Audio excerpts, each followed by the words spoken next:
Hi, everybody. Welcome back to another episode of Direct Application. I'm your host, Matt Harrington. I remember I was in my mid to late 20s, not that old, mid to late 20s, and I was working for Deborah Mackin, my late mother, and author at the Team Building Toolkit.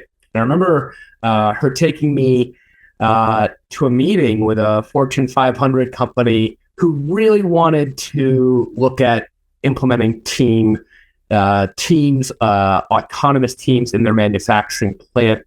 And I remember being amazed at a couple of those meetings. We went to a couple leadership meetings with the plant manager and some of the senior people trying to make decisions about implementing those teams.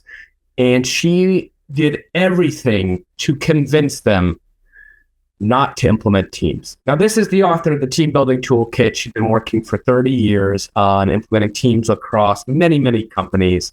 And she had learned over the time that if I can try to convince you not to do teaming, and give you all the pitfalls, all the reasons you wouldn't do it, well, maybe if you got over all of those, you might consider doing it. And I remember her saying, look, the biggest thing about teaming and why I'm trying to convince you not to do it, or at least show you some of the pitfalls and challenges, is teaming needs such a commitment from leadership. It is the number one thing that team needs. It's not the people on the plant floor. It's not your managers. It's not your supervisors or your team leaders. They will pick up teaming rather quickly. It's leadership. You've got to change your whole culture. And in fact, in changing that culture, you have to let go. You have to let go of ego. You have to let go of title. You have to let go of control. And that we know across the board, especially in American culture, is super hard to do. And so she would do everything to try and convince them not to do it. You know, teaming is one of the highest forms, if not the highest form of work.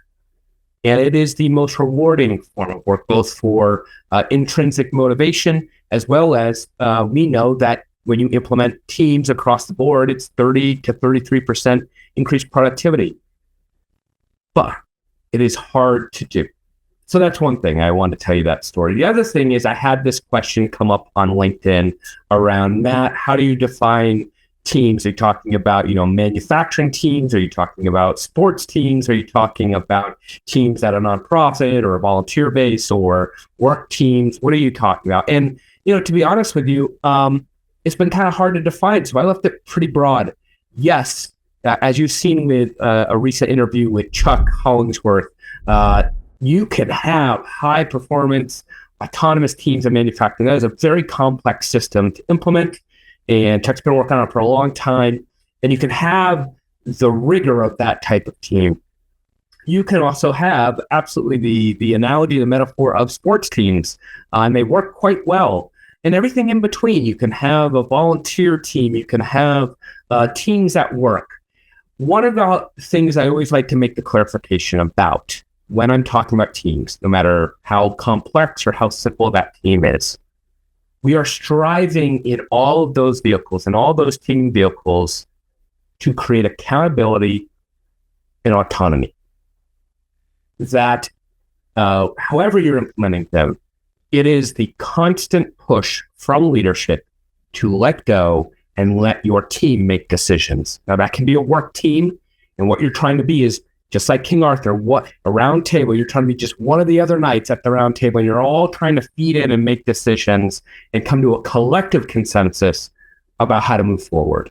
And that, in general, is tough for leaders and owners of businesses. And so really teaming, no matter if it's huge manufacturing, semi-autonomous teams, tiger teams, agile teams, or all the way down to running a festival, and you've got 120 volunteers, and you're trying to build captains and teams out of all of them. It starts with this idea that I can't do it alone, that 1 + 1 is greater than 2, and that I need to give accountability to these people. They need to be held accountable, and I need to be able to give them authority and autonomy.